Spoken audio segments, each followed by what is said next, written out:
here's the topic that we went through. This is where the Gemara that deals with the halachas about Avelis. Right? Some of the psukim we saw were really, they're really all smachtas. They're really all ramazim. Some of them are very difficult to see in the pshat. A new chart here. This and this is okay. Some of them, so you really can't say they're learning a lot from the psukim. The psukim are sometimes either a gilei milsa, telling us what Yecheskel did or did not do, or Bnei Aaron what they did, what they didn't do, and some of them look like they're very extrapolated kinds of drushes that they're looking for a remez about a certain halacha. Okay, so just kind of summarize because we're going to begin number 8. Today, so if you're in the Hebrew with English, it's the same. The first halacha was about the first halacha was about whether an avel must be observed on Chol Moed. So an avel is not observed on Chol Moed, a menuda is, and a metzora does observe his risurim on Chol Moed. The second one was about the tisporet, cutting one's hair. The halacha was an avel is also to cut his hair, a menuda is also to cut his hair, and a metzora is also to cut his hair. That was pretty black and white. The next halacha was about atif sarosh, which is covering the head covering, which we said most people today are not noheg. We said every once in a while you see someone that tries to keep it by pushing their hat all the way down. You got to wear a black hat, of course, to make that work. But more importantly, it's not really the same kind of head covering that existed in. That's okay. A baseball cap. Right. Baseball cap, the same thing. Right. But the reality is, most people when they're inside are not going to be wearing caps and hats. So, but those days was more. Think of the turbans or think of the kafiyas that people wear. Okay, so then we have Atifas HaRosh is Avel does have to carry out Atifas HaRosh. It's a machlokas between Rav Yosef and Abaye whether a menuda has to do. That's why the English has the question mark. And then the metzora either is chayav or according to Rabbanan, there's actually a shita the Gemara seemed to see from later on by Rabbi Akiva said that he doesn't have to cover his head. Okay. The next one is about wearing tefillin. The avel is prohibited to wear tefillin. Our halach is that this is only the first day of avelus. On the footnote, they actually quote from Tosus that might be the first or second day. It's usually we pass on the first day, and the other days an avel does wear tefillin. That's why you never get to see it. When it comes to the menuda, the Gemara ended up with teku. And when the Gemara discussed about the halachas tefillin for mitzvah, the Gemara couldn't prove it one way or the other. Okay.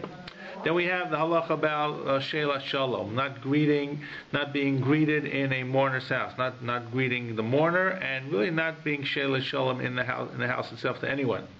So that's clearly a halacha about avelis. It's a machlokas about between Rav Yosef and Abaye regarding a menuda, and a mitzvah is aser. Okay. Then we have about learning Torah. And that's the Isra of Lomol Torah, which is aser. When it says yes, means yes, he is aser. Yes, the Avel is aser. No means the menuda is not aser, means he's permissible, and no means that the mitzvah is permissible to learn Torah. Obviously, they're not equal types of people, but they both all have different forms of separation from the community and sadness and statements being made. Okay. Number 7 was, I think, the last one that we did, which was about washing. We have a guest here. Oh, amazing. Wonderful. Okay. And maybe we have an extra sheet here. Hang on, take a second. Okay, we go. Okay. Thank you. Glad you could make it. All right. So now, one of our regulars here. I don't know what you had last time. Here we got okay, good. All right, good. We're set. Good. Yeah. So the last one we did last week was about washing clothing, about what we call right, chametz begadov, and an avel is prohibited to wash clothing, right? And the halacha became all the way across the board. Also menuda, also mitzora can't wash their clothing. Okay. Dry cleaning is the same. Yeah. Specifically, and even more specifically, dry cleaning is probably really included. Now you're going to say they didn't have dry cleaning in those days. Well, that is true. Whatever they had something called nesser.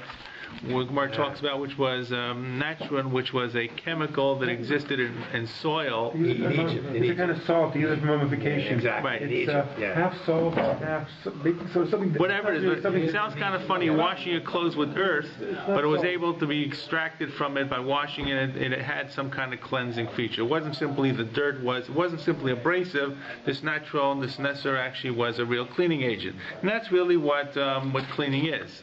the detergents that we use, and surely in dry cleaning, which uses not just detergents but uses perk, whatever it's called. It's called dry cleaning because they're not using water; they're using different types of things. Is able to extract stains and dirt from the clothing. Okay. Now we're up to daf. So we're on daf Ted Vav Mid Aleph, and we're 3 lines from the bottom. This goes on to about kriya. Okay. So this is the most famous halacha about avelis. Okay. Avel chayav b'kriya. Okay, and Avel has to tear a kriya. We assume we know this, but here's where the source comes from.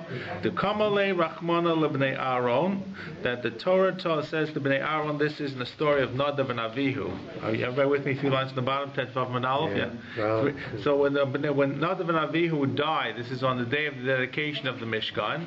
So the Hakadosh Baruch Hu speaks to Aaron and says to him that you're not going to do certain things. So it says, "Bigdechem lo sifromu velo samusu." You shouldn't rip your clothing. You shouldn't, and you won't die.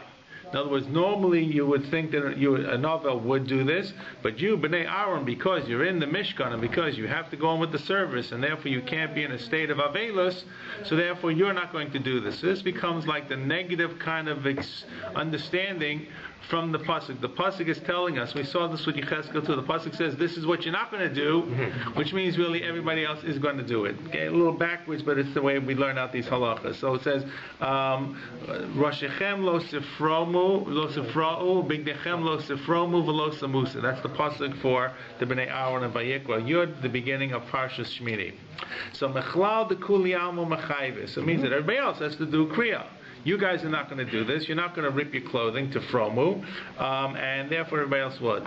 The Gemara says, "Menuda mahu." What about a menuda? What does he get to do? Should he do kriya? So menuda mahu kriya. So the Gemara says teku. They don't even attempt an answer. End with teku. And as we pointed out, that the Gemara's rule is what the Rishonim say. Whenever you have a teku in these discussions. So, I mean, they're Lamaisa kinds of questions. Right. A lot of tekus look like they're far-fetched. What if this happens and that happens and that happens? And the question is teku. But this could be practical. The Gemara says we paskin would be makel, which means it would seem to be if it's makel that it would not have to do kriya. Okay. Next one is mitzorah. That was about a menuda. Mitzorah mal b'kriya. What about mitzorah? So the Gemara here quotes from. This is from Yecheskel, I believe. Begadav Yufrumim. I'm sorry. It's from Tarshas Tazria. It's talking about the Mitzorah. So it says Mitzorah, when he's sent out, he says Begadav Yufrumim Rosho Yefurua V'Al Yates. So we saw this pasuk earlier on when we saw about Atifas Arosh, talking about Al Safam. Safam is the mustache. Al Safam Yates, that means the head covering covers up until the mustache. Right. The beginning of the pasuk says Begadav Yufrumim, which means his clothes will be ripped, Rosho Yefurua, and his hair will be wild. So that we're learning from this, Shiyu Mekuraim, that Begadav, this is telling us in Vayikra and Parshas Tazria what he does do. Right. This is not like the pasuk about Bnei Aaron who are the exceptions. This is telling you the standard halachas about a mitzvah. What happens to a mitzvah, how he's declared by the Kohen, sent out of the camp, and so forth. So when it says Begadav Yifrumim, Sheyu Mekuraim, that he's chayav to do Kriya Shema Mina. Okay. So therefore that was a simple one. So therefore, an Avel is chayav for kriya, mitzorah is chayav for kriya, menuda, teku, and therefore it seems he does not have to do it. Okay.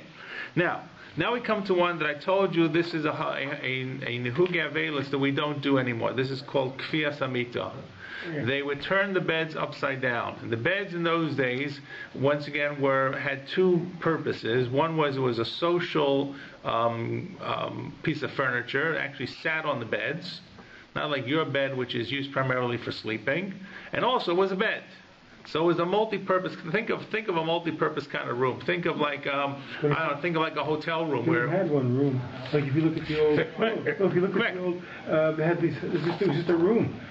And these couches turn into beds. We have them. Well, there was an archaeological thing I was reading. It was just a room. Of course. A one-room house. That was it. Right. And some of them had a flat ceiling, and then they would live on top of the roof. Right. You have to remember when we do on Pesach, we do a seba, right? and they say they're on couches. They didn't have really chairs. The idea of sitting a chair and a table is very unique to the Middle Ages. That we sit around. So Kfiyas Hamita was really probably what they were normally sitting on the bed in terms of all they did. So they turned it upside down, and also the bed, of course, was a place where people went to sleep, and a husband and wife were sleeping together. So that's the other part that they explain here. That, and you'll see it in a moment, by the way. You'll see in a moment what it is. That the bed is therefore seen as a symbol of creation, of new life, or the utensil or the means to creating new life. And consequently, in a period of time when an Ovel is reflecting upon death and termination of life, this is so inappropriate. Okay, like it's the same like covering mirrors. You don't want to look at yourself and look at people. Okay. If a woman's a nida, if she sits down on the bed, at the same time, that's a whole different discussion. Correct? Yes, true. Just another good reason. So anyway, the Gemara explains if an Ovel. So now today, today we don't do this. So the Rishon already pointed out we don't do this. And the reason we don't do this, our beds are different. There are two things we don't do. One is atifas harosh. We're afraid the goyim are going to make fun of us, walking around with head coverings down. The Muslims today don't have a problem with it, but those days in Christian Europe was a concern. They probably thought that they were Muslims. In the age of the Crusades, who knows what could happen, right? But then the other is kfiyas hamita, which is not only unusual and strange, but our beds don't lend themselves to that. Try turning your bed upside down. I mean, it could be done, but you got to bring in movers, right? But in those days, of course, they did do it, kfiyas hamita. So all the chai v'kfiyas hamita, the Tani bar kapara, and this is quotes here from a medrash. The most diukni nasati bohem. I made a diukni. Now, diukni is a Greek term. Okay, it's actually a two-term duo. Is of course two. Yukni is actually the same word as icon. Okay, so a kunin. There are two words that come up in many medrashim. A kunin is one icon, right? A kunin, like you talk about a picture of the king, a kunin, an icon. We use the term icon, but the term icon today you think of computers. Right. Go back to the Russian Orthodox Church. Right, those what they call icons, right?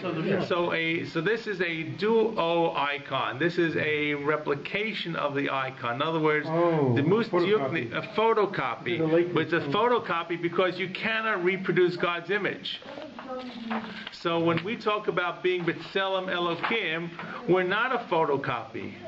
We're a caricature, okay, if you will. We're I'm sorry, Morty?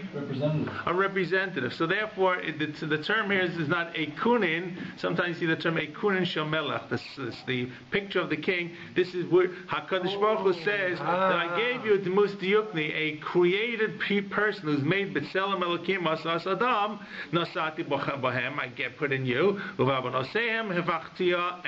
and you've turned it upside down. In other words, you've ruined it. There's a theological construct here. It's of course very difficult to mean that people die because of sin. Because if we were perfect, then we would live for ever and ever and ever. Right? There's nobody who's perfect. But the implication is because of sin, and maybe because of Adam v'Chava who sinned and so forth. So therefore we are, the death relates to the fact that we are theologically defective. Consequently, there's a theological response that we're minimizing creating more tzelem elokim. So therefore, kafu meitosechem, allow turn your beds over to represent this theme, this symbol. Okay, we don't even think about this, but this is how Chazal saw the very powerful symbol of kfiyat hamita, which once again we don't even do. So that's about the Avel. Now, what about the other two in the trilogy? Remember, everything we ask about an Avel, we talk about Menuda and Mitzorah. Menuda and Mitzorah, Mahim b'kfiyat hamita. What do they have to turn over the Mita or not? What's the Gemara's answer? Boom, Teiku. We don't know. Once again, all the Teikus we are Mekel. So obviously they would not have to do, if they were to do Avelis, they wouldn't have to do it for Mitzorah and Menuda. Okay. Next is a little more complicated, okay? Mitzorah, Avel, Aser B'asiyat Malacha. An Avel cannot do work, okay? And that's, by the way, a halacha that an Avel should not go to work. And there are people I know who never became Avelim, and they actually sold their business. The business couldn't close, and they sold the business for the week, for the few days, right? Right. That's how you would do it if you have you're a Baal Malacha, so a professional, something like that. And you can. They didn't go to work. But the halacha is the business himself. They shouldn't work, and the business itself should be closed ideally for persons and Avos. And Avos surely can't go to work. The Chsiv, and here the Gemara brings a pasuk from Amos, and I think I did give you this quote. Let's see if I did or I didn't. Nope, I didn't. Me bad. Okay, I didn't give it to you. Okay, so it's a pasuk in Amos.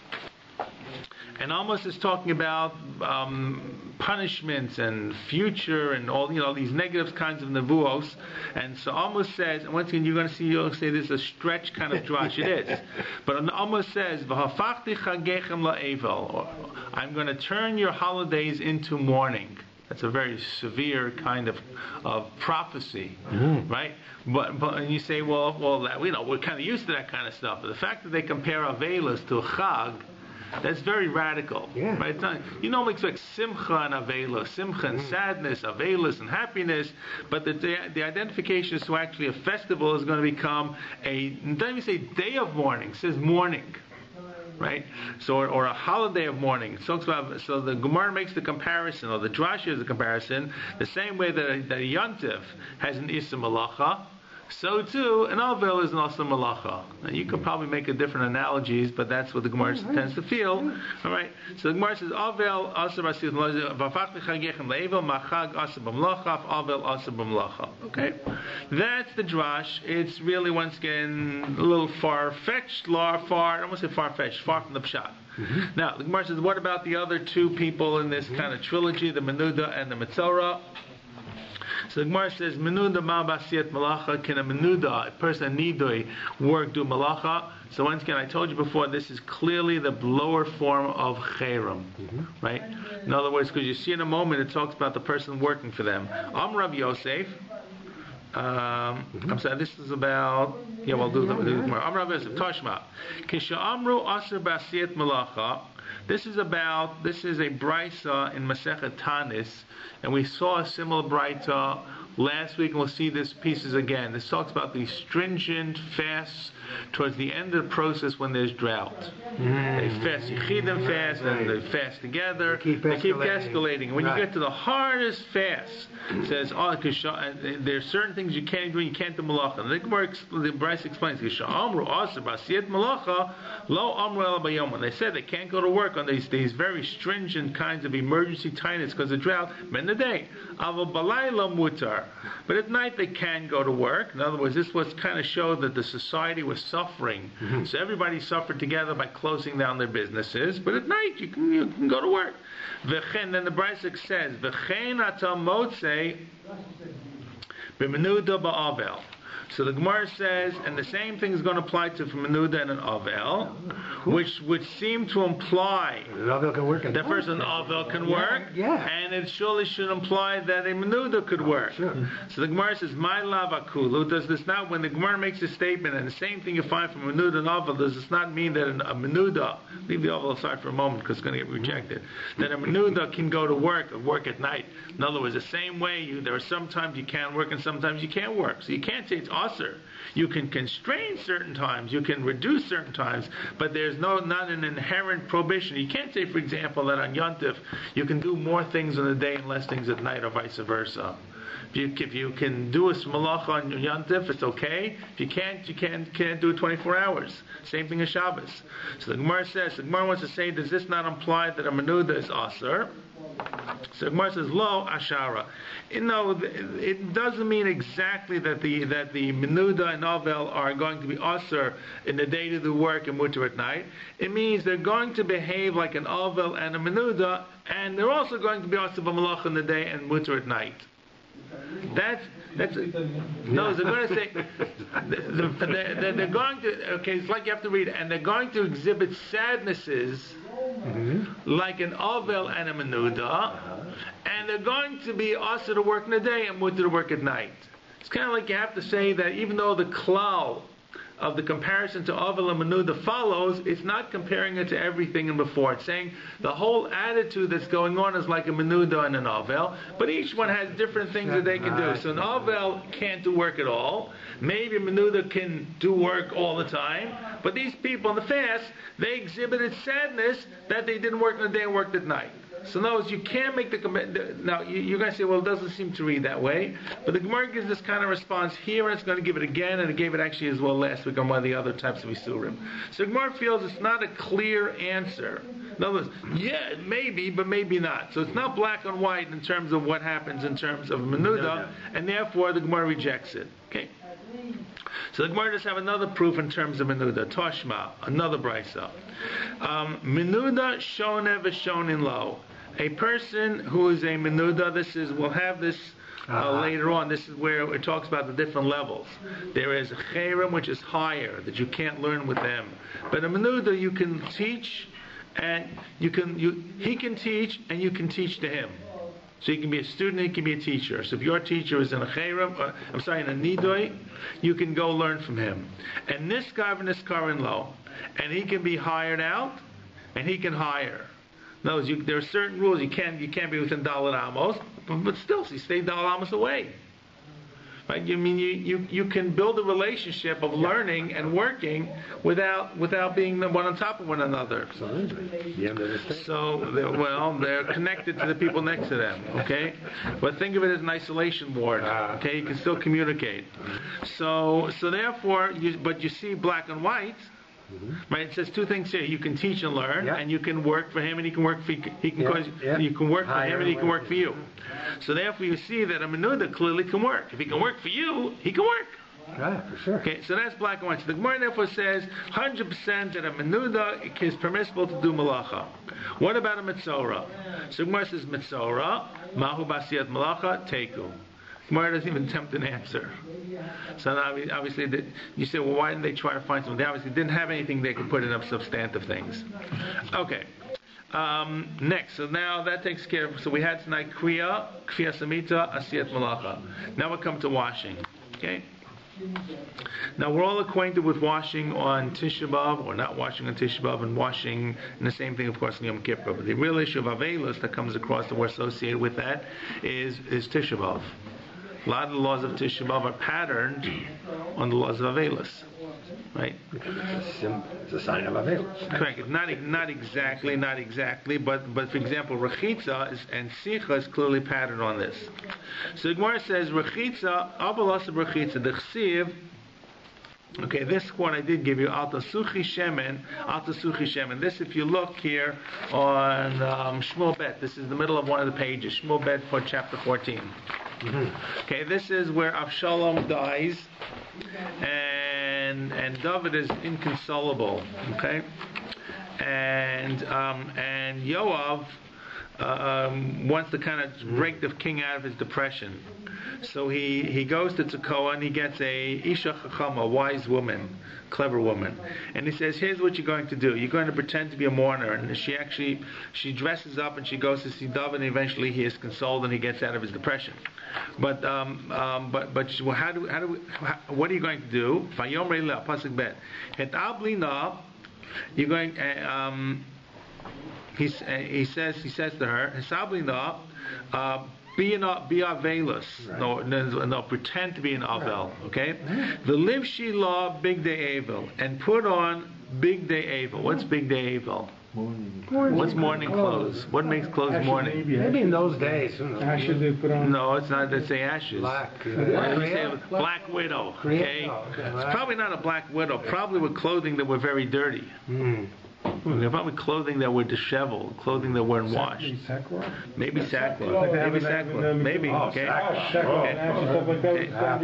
So v'alta suchi shemen, and don't put oil. Don't anoint yourself with oil. Okay, that was now for us putting on oil. Why do they anoint themselves in oil? So because the reason I ask is because in Koheles, one of the lines there talks about I can't remember the oil. He mentions about what about it? No, with the oil on your head. I forget now. As a positive? I remember now. He talks about a fly going into the oil, or one thing could ruin the oil. Correct. 10th or 11th chapter of Koheles. That's nothing to do with this.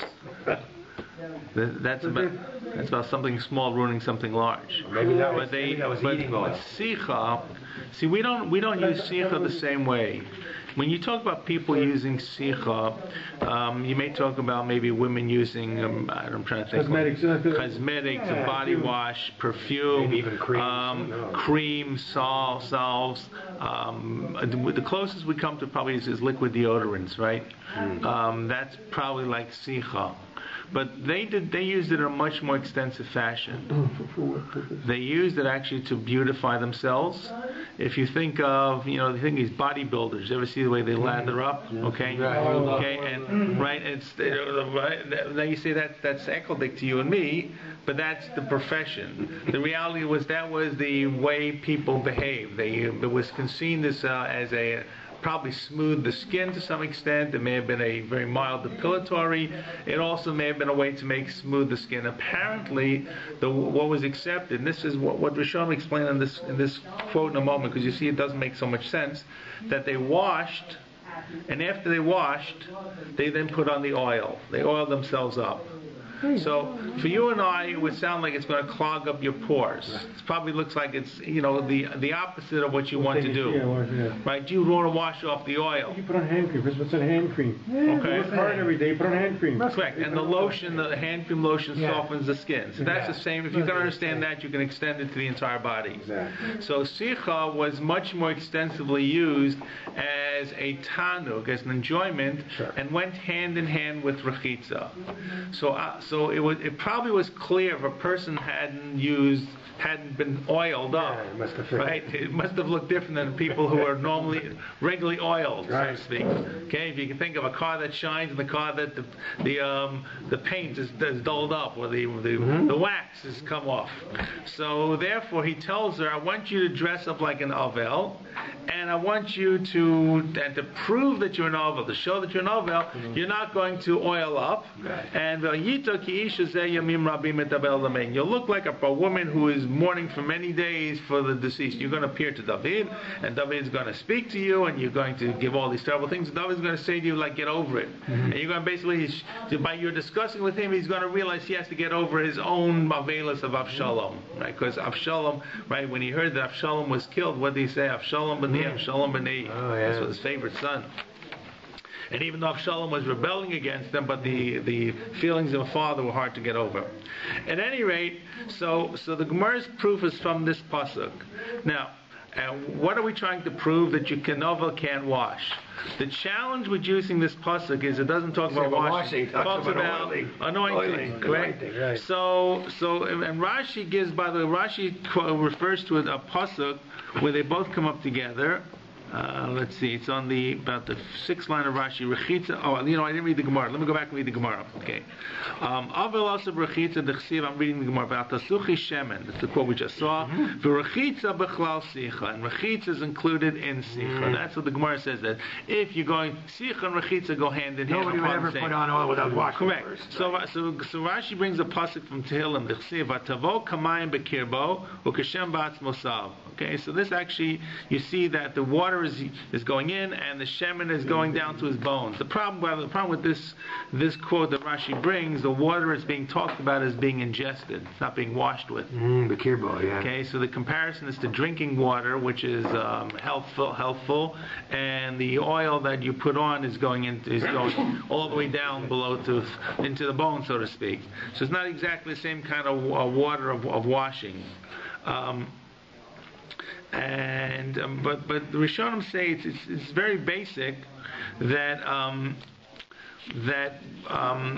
the two went hand in hand. Yeah, apparently. You couldn't have done one with the other. And if you washed, it was understood that when you washed, you took off all the body oils, and this, by the way, is true. When you wash, you are removing the natural body oils. So logic would say, and that's how they lived in those days, you want to replace the oils by smearing on oil on top of it. Okay. Like baby oil. Think of it, baby oil. Yeah. So that's the best we can come up with the proof that being brought here in the Gemara. Tosfos, by the way, asks an obvious question. Why does the Gemara ask about rechitza? Why does the Gemara ask about sicha? How do you know he can't wash? Because you have a pasuk about sicha. Why don't we say, how do you know you can't do sicha? Because both are going hand in hand. Why not say you can't do sicha? How do you know you can't do sicha? And here's the pasuk about sicha. And well, no, if you can't do sicha, you can't do rechitza. Instead, the Gemara's question is, how do you know the rechitza is aser? Okay. So at any rate, that's about who. That's about an avel. Okay. Now, that's about avel for rechitza. Right. What about the next one is going to be menuda? I just lost place. Menuda mal b'rechitza. Okay. So Rav Yosef. So Rav Yosef says, "Kisha amru aser b'rechitza." This is the Gemara talking about. This is about washing for the tinus again. Okay. Kisha amru aser b'rechitza. When they said they couldn't wash for this tanesim. Okay. So la amra l'kol gufo. It only talks about the entire body. Okay. Avapanav yadav raglav mutar. But you can wash individual extremities. Okay, that was the halacha on these tanesim. And the Gemara says, and there's the same brisa. There's the same brisa dealing with all these, what they did on the stringent tanesim of fasting for drought. Same thing for menuda, same thing for novel. So once the Gemara is the same question. The same as before. Same thing. My lavakulu. Doesn't it mean therefore this is going to apply to menuda and novel the same thing? Can wash. Right. Yeah. Well, no, it means extremities you could, but the entire body you can't. Right? Yeah. Now, by the way, that is halacha for an novel. Novel can wash extremities.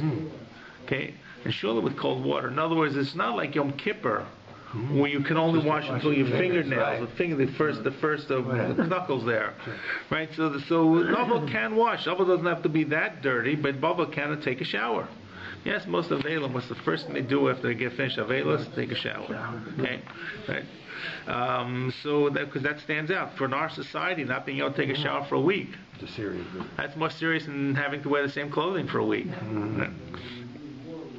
So at any rate, so the Gemara says, "My lavakula lo ashara." No, it only refers to the others, and therefore we don't have an answer. We don't have a response about a menuda, whether menuda is permissible or prohibited to wash on when he's put in nidoi, and where we end up with, we don't have an answer. If you don't have an answer, what's halacha going to be? Mutar, lakula. Good. I want to say mutar, lakula. Mitzora mal bruchitza. Next question about the mitzora. Can he wash? Gemara's answer: boom, take you. Okay. All right. Avel asur b'nilas sandal.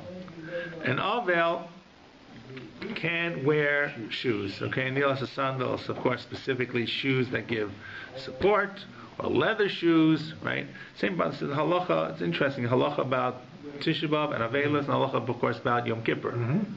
Right? I mean, I read the Shalah says the reason you can't wear shoes on Yom Kippur, Avelis, you understand sadness. Shoes give support. The Avel doesn't have support. For an angel or something. Not for an angel, no. Shalah says about animals. About man is not showing that he cannot have power over the animals. The whole definition of what a human being is. I've said this in various forms. Human beings change their environment. Human beings show control over the rest of the bria. Right? Everything is subservient to human beings. Right? When we hear like shark attacks, it kind of we go, "Oh, what happened?" Because it's an animal that's not subservient to us. Right? Not only it's such a horrific kind of thing, but you realize that sharks are this kind of wild card that you can't really control them, because we're used to controlling animals. We can't control them, then we put them in cages. We can't put them in cages. We put them into safari farms and lock them up or something. Bottom line is. Commanded to Lishlot. Yes, yeah, right. Yes, it says. Bereshit. Yeah. Redu. Right, but after redu is another word. Umshaluha. Urdu, and then it says. There's another word there. Okay, we'll look it up at the end. Okay. The bottom line is that man is commanded to kind of subdue everything, subdue the world, subdue animals, and subdue birds and fishes. So at any rate, the Shalah says that's why in Yom Kippur, when you want to show that you are completely powerless, the only power that you have is yourself, which is nothing and is puny, and therefore you have to rely upon a Kadosh Baruch Hu. That's why the shoes go off. Because shoes are the ultimate showing that we control the animal. We wear the animal on our feet. The animal doesn't wear us. The stomach maybe. That's why leather. Sharks. That's why leather. Sharks are wearing in your stomach. That's why leather shoes. Except sharks, okay? Now, the other hand, So, But can you wear leather leather? because people go out to work and they go to school. You're allowed to go to school and work. Rabbi Barak held that if you're among goyim, you put them on. you can. I give you full permission to wear leather Right. because wearing running shoes would show a little bit of disrespect. Correct. Right. He gives permission to Correct. wear leather. Some people, I think the Mishnah Berurah says, the Mishnah Berurah says, I think that if you have to go to work and you have to wear shoes, you should put like some pebbles in those shoes or something like that. No, put them right. so that you remember it. But I'm saying, but you see the issue there is specifically to remember that you are mourning. Shoes are a sign of being dressed up. If you're going to go to work, right, and you have to work, and then you have to be dressed up. So going in running shoes is antithesis to that. So today the dress code of society is like I was then. it's like Nobody gets dressed up. I don't know. Fridays are dressed down. I don't know. And we wear running shoes at shul also. We're running in shoes in shul on Yom Kippur. Yeah. Oh, you mean people on week or on Shabbos? Even on Shabbos. Even on Shabbos, right? Okay, not from. Well, it also happens to be because running shoes have more support than regular shoes. And as a result, for those people who have difficulty on their feet, they wear running shoes. Maybe someone has to walk from far. You know something? There's an attitude today that people dress down for Shabbos. Yeah. It bothers me tremendously that people dress less on Shabbos than they do on Thursday and Wednesday to work. And I understand they're working a whole week and they're with Goyim and they want to come here, but still. I hear what you're saying. Dress up. I still. All right.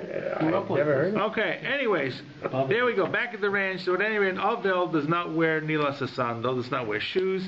The reason, of course, is Avelus, and shoes gave support, especially in those days. They were leather shoes. By the way, leather was the item that was used because leather molds to the skin. The reason leather is such a successful item for shoes because it molds around the foot, and leather does do that. So, how do you know this? So this goes back to the pasuk that you have in Yecheskel, and it's the first source on the first page, whichever the first page, Yecheskel 24, correct? Where HaKadosh Baruch Hu says to Yecheskel, remember Yecheskel was told to marry, and the woman dies, and he says, now I took away your machmad einecha, but you're not going to do the mourning patterns, right? And in pasuk Yud Zayin, the pasuk we saw before, 24:17, Heoneg dom, be quiet, which means first was no shelat shalom, and what else did we learn from this pasuk, by the way? Remember? Heoneg dom is also about learning Torah. Okay? Meitim eva lo taseh, don't do avelus. Pe'erecha chavosh alecha means you're going to wear your tefillin, which means an Avel does not wear tefillin, okay? Unolecha tasim raglecha, and you're going to wear shoes, which means an Avel does the opposite. So the tricky part of this pasuk is the first part about being quiet, right? Is what Avelim do. Like Yecheskel does. The rest of the pasuk talks about the opposite. Lo tatem al safam. Don't put your head covering up to your mustache. V'lechem anashim lo tochel, and don't eat. Nova does eat, of course. So everything in the pasuk is the opposite, except for the first piece. But here, clearly, HaKadosh Baruch Hu tells Yecheskel, do wear shoes, which means regular avelim don't wear shoes. Okay. Right. So unolecha tasim braglecha. Wear shoes on your feet. Machlal de kuli alma aser. Every other avel is going to be aser in terms of wearing shoes. Good. Okay. Menuda mahu b'nila sasanda. What about a person in Nida? We come to the other two people here, Nidui and Mensora. Some Rav Yosef. So once again, the same thing, the same brisa that is being brought from Masechet Tainus in different forms is being brought once again. Kisha amru asa b'nila sasanda. This is the last Hanesim. It's so strict. It's like Tisha B'av. It's like Yom Kippur. They're not working in this, and they're fasting, and they're not washing, and so forth. So they can't wear shoes. And then the Brisa says, when it says they can't wear shoes, lo amru ela be'ir. That's only in the city. Abu Baderach, when they're traveling outside the city, mutar. They did not have running shoes in those days. When it said don't wear shoes, guess what it meant? Barefoot. Yeah. Right? Kohanim, when they duchen. Kohanim, when they duchen, they duchen with their, I don't say barefoot, and their stocking feet. I once saw a Kohen who was a little strange, who put on running shoes every time he duchen. I'm serious. I understand it. But he was a strange kind of guy. We let Tommy and Hogan with Neil Cohen on Shabbos. Yeah. So Tommy and Hogan, he says they used to, in his age, they would deal with something called, we thought it was pelts, but it was felts. So I asked Mr. Gruder, and he told me in Russia, I don't know exactly, they had these shoes made out of felt. They were like thick felt. He said felts. It was thick felt. Maybe it was inside of a regular boot. I don't know what it was. You can see. But I think he said they'd walk on the snow. It was so frozen, they'd walk on the snow. So they would dichen in these, like a felt thing. Like a sock. It's like a sock. But it's thick. So maybe that's why he dichens in running shoes. All right, that's fine. Very good. So for that matter, if you think about, for that matter, we should wear no shoes at all in Yom Kippur, right? And same thing on Tisha But the base of Mikdash, they had to wash their feet. It probably was They like walked on the stone. Correct. They walked on the stone. Okay. Anyways, so the Brisa says that, of course, if they couldn't whip, they were not permitted to wear shoes. And these Tanaisim, this is not a Yantiv, this is not a Shabbos. They were allowed to travel. So therefore, when they came to the derech to travel, they were permissible. Okay, because that's the only, because you couldn't travel outside the city without something on your feet. You needed protection. So Hakeitzah, the Brisa explains, Noel. When you go out to the road, you put on your shoes. Noel from Nilat Sandal. Nichnasli, you enter the city, Choletz, you take them off. And then once again, here comes the catch-all that you've seen this time and time again. And same thing on Menuda. Gemara says once again, my lavakula. Oh, the show means that they're first to everything, including therefore the Avel. I'm sorry, the Menuda. The Menuda can't wear shoes only if he's traveling outside the city. So Gemara says Law Shah. No, the first is something. The general things of being sad and things you can't do, but it may not refer to this. See, there surely is no proof. So once again, the same thing like the previous Gemara of Yosef tries to bring a proof from this brisa, and the Gemara knocks it off. And the Gemara leaves it. Has no other attempt to deal with Menuda for wearing shoes. See? So it's not answered. Mitzorah Ma'al B'Nilas Sandal. What about the Mitzorah with Nilas Sandal? So once again, boom, Teku. All right, okay. Next one, okay. Avel Aser B'Tash Mishamita. Avel is Aser and Tash Mishamita. And by the way, many people don't know this. This Isur exists even on Shabbos. For Avel, for the week of Shiva, Yes, correct. It's the things, that's correct. The things b'far Hesia are obviated for Shabbos. Tash Mishamita, by definition, can't be b'far Hesia. Right. Therefore, it continues. Right. So I'm saying many people don't know this. Many people, you tell them, they know. Shabbos is part of the Shiva, but the laws are suspended. This is one law that's not suspended. No, you can't do the Shiva. Yeah. So I'm just pointing out what you know. Like on Shabbos, you're allowed to have a bath before Shabbos. Correct. That's correct. L'kabel Shabbos. So you might think that everything goes. Right. So you might think that everything goes and everything's permissible. This is the one exception that it's not, because this is the most sinner thing that exists, and therefore no one will know what you're doing in your bedroom, and therefore remains prohibited. The ovel is still an ovel. An ovel is still an ovel. The other mistake, by the way, sometimes people make is in terms of stopping shiva. An Erev Shabbos. The time to stop Shiva is the amount of time you need to get ready for Shabbos. Right. So sometimes you speak to people, they tell you, why at midday, at noontime I stopped, or at 1 o'clock, at midday I stopped. Part of what they're doing is also probably for other people because they won't come or whatever. You know what I'm saying? I think other people. No, it actually goes back to Erev Pesach. Erev Pesach, because the Erev Pesach in the afternoon has like a little bit of din of matzah and chametz and all these, and they bring Korban Pesach. So Taka Velus ends at midday on Erev Pesach. But that's the only case. Otherwise, it starts like practically. I have to tell you something. In Nebuch, when I sat Shiva for my mother, I remember people were coming to the last minute, and we sat last minute before Shabbos. Last minute for the Shabbos. The Pei Shiva call was terrible. I mean, well, I'll say it's terrible. Should know that. Whatever it was, and it was like an hour before Shabbos, and we sat in my brother's house. My father and my parents lived across the street, and we got up like an hour before took a shower and changed to get ready, right? Because we had no place to go. It wasn't that far, and someone came. Okay, but that's halacha. Is a apple allowed wine for Havdalah? No, I don't think so. No, if someone else makes Havdalah, give someone else a drink it. One question That's a good question. for a moment. We're going to start from David, Bathsheba, etc. I can only do one to. I'm sorry. Outside the family or a Kattan? You give the cut. On the 9 days you're not allowed. Because on the 9 days nobody can drink it. Kattan? On the 9 days, everybody is doing the same laws. During Avelis, it's only the Oval himself. Someone else can do it, I guess. Someone else can do it. Okay. It goes under the rules. Don't mess Jack, I'm with sorry. No, I'm going to do the part about Bathsheba now. the only question I have is, before we get into it, how do we know that the whole situation with David Bathsheba, or perhaps even Yechezkel, wasn't a special case? In other words, say we're learning all these halachas from the reverse of these particular cases. Yeah, what if this was a special case? So the case of David is not the case of David and Bathsheba, which you're about to read, is not the exception, is the rule. The case of Yoav telling the woman not to to look like a novel is the rule. Because the nevuah of Yechezkel is meant to be a nevuah of hope. In other words, HaKadosh Baruch Hu is going to say, okay, you married this wife, the wife died. Don't mourn her because, things, not that the wife's going to come back, but I'm saying, but there is happiness after sadness. So the theme is not to really carry out being a mourner. That's implicit. What's tricky about the part from Yechezkel is, but you're going to be quiet and you're going to do something anyway. Yeah. But you're right. The other part is, it's clear that the Chazal had traditions, what they did.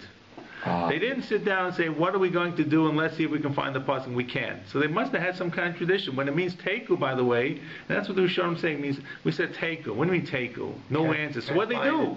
So I said, it's if you don't know what to do, so then you make ill. So the teiku here you have to understand is, can we find an answer? And the answer is no, we can't find an answer. So in terms of a drash, we're stuck on the teiku. In terms of carrying it out, they obviously had decisions what to do. That's the best we can do. Okay. So back here, this is this about Tashmish Amita. Avilas Tashmish Dechsiv. And this by the makes sense. Vayinachim David. This is where the child is born from Bathsheba and David. The child dies, is sick. Sure. David dies. The child dies. David prays. The child dies. David is broken. Is crestfallen. He can't move. And then Shona Vayinachim David and Bathsheba Ishto Vayavo Eleh. So he. What does that mean? He has relations with her. When? I understand. When? During his Avelis? Well, after he has Nicham. In other words, the assumption is he's finished the period of Avelis. He is afterwards. After the Avelis. That's how Rashi and Rishonim understand it. Why would you think that after the Avelis he couldn't have relations? No, but the fact that the Torah has to point this out. No, he said, well, obviously, they're husband and wife, you could. Yeah, exactly. Why so would you could have said the whole marriage itself was kind of built on shaky grounds. Well, that's why the kid died. We know that. Correct. I'm saying, but you see, but he resumes his intimate relations with Bathsheba. Right. The fact that Torah goes out to say that this is a sign that he has now been consoled. Okay. He's passed the period of sadness means that relations during did not happen. Okay. Once again, all of these tzukim, you could say, well, this wasn't exactly after Shiva. It means after a longer period of time. But the Gemara is trying to look for a smach for this. Sure. So Machlal, the Meikarosis, it means, when did he have relations with Bathsheba? After he was Menachem, after he was Mitnachem, after he was consoled. When was he consoled? It means he passed the period of Shiva. Not that people came and made him feel good and was the second day of Shiva. It means after it was over. Right. So therefore, an Avil is also in Tashmish Amita. Well, now what about Menuda? Menuda mahu b'tash mishamita. What about a menuda? Can a menuda have relations while he is a menuda? It's a funny kind of thing, right? He's cut off from everybody. He's still married. So the Gemara says as follows. We're trying to look for a source. Rav Yosef Tashma Kol otan shonim shal yisra b'midbar menudim hayu. For the 40 years the Jewish people were in the wilderness, they were like they were nidui. Why? And let me just finish up the sentence. And they obviously had relations with their wives, because we know the next generation was there as well. But there's a very, very radical statement that for the 40 years, the Jewish people like in the Nidui. What does that mean? Where would they come up with such a statement? So there's a couple of answers to Rishonim. First of all, if you read the Sefer Torah, there's this big gap about the middle 38 years. Absolutely. You have the first half of Bamidbar, Bamidbar, Naso, Baloscha, Shlach, Absolutely. Korach, right? And then in the middle of Chukas, You jump right over it. right after Paraduma, you jump right over it. Yeah. And where do you jump to? You jump to the last year. Right? So what happened in the middle? Why is there no Torah? What happened? It got lost? We just the first half, the first year and the first 2 years and the last few years? The answer is, Chazal say that HaKadosh Baruch Hu did not communicate with Moshe. This was a period of sadness for the Jewish people. Kadosh Baruch Hu basically turned off the switch. Turned them into a menuda. No. No, that's the analogy. That there's a, so to speak, there's a breakdown between the communication between Bnei Yisrael and the Jewish people. There's a breakdown to the Jewish people. There's a breakdown to Moshe. Moshe is only as good as he serves the Jewish people. He's Ish Elokim, but he's still Ish Moshe. So therefore, that's one source that you see. You see that there's nothing going on, because obviously if there were communications in the Nevuos, it would have been recorded.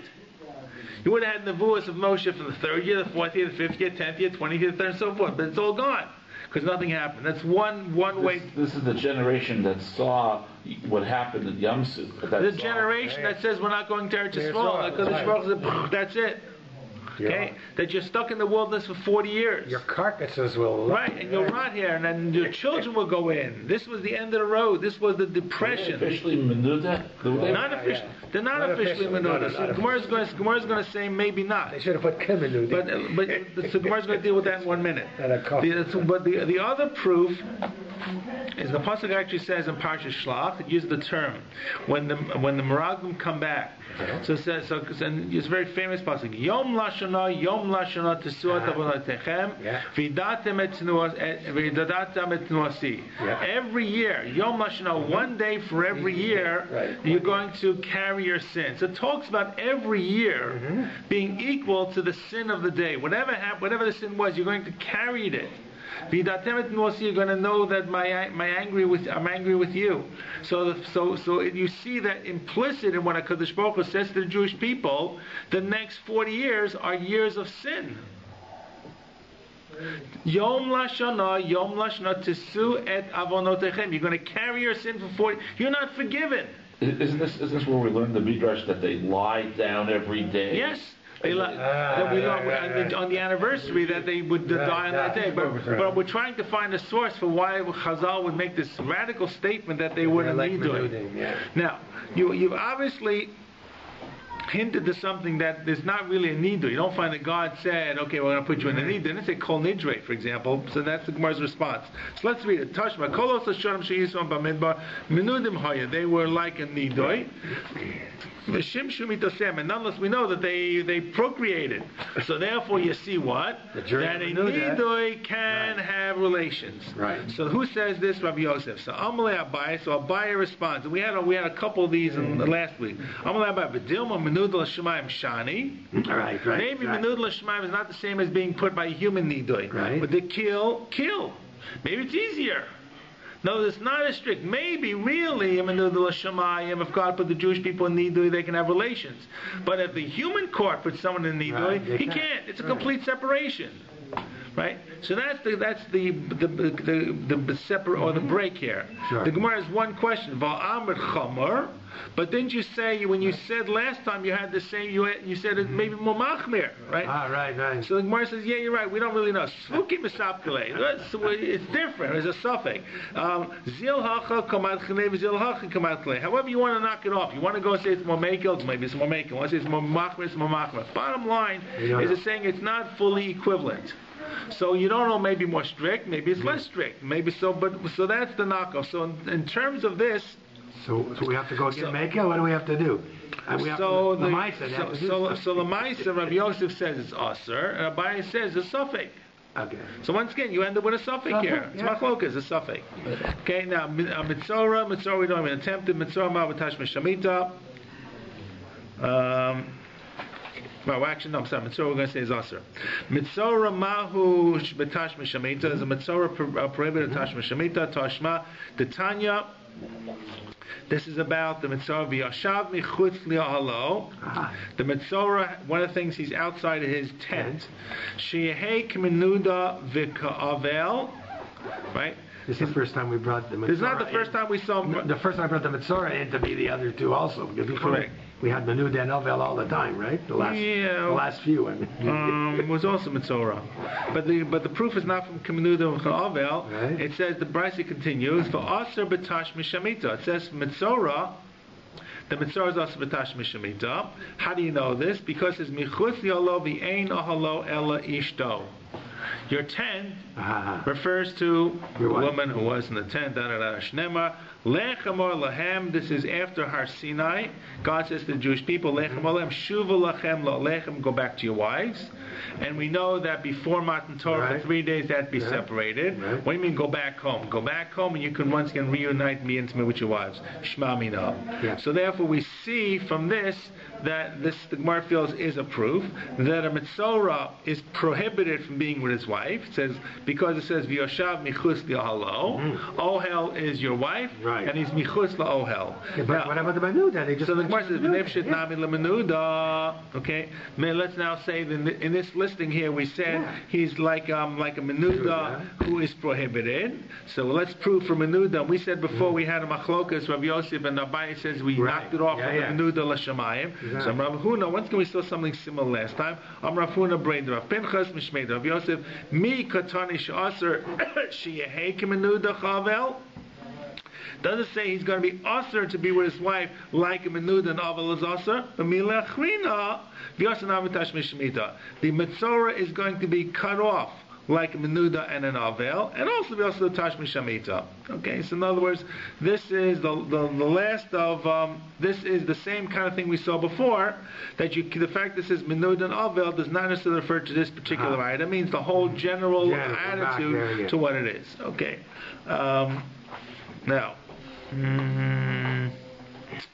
One more, which is a little more complicated. I think maybe we're going to leave that list for next time. Okay, so we have one last thing. It's about whether an Avel can send karbanos.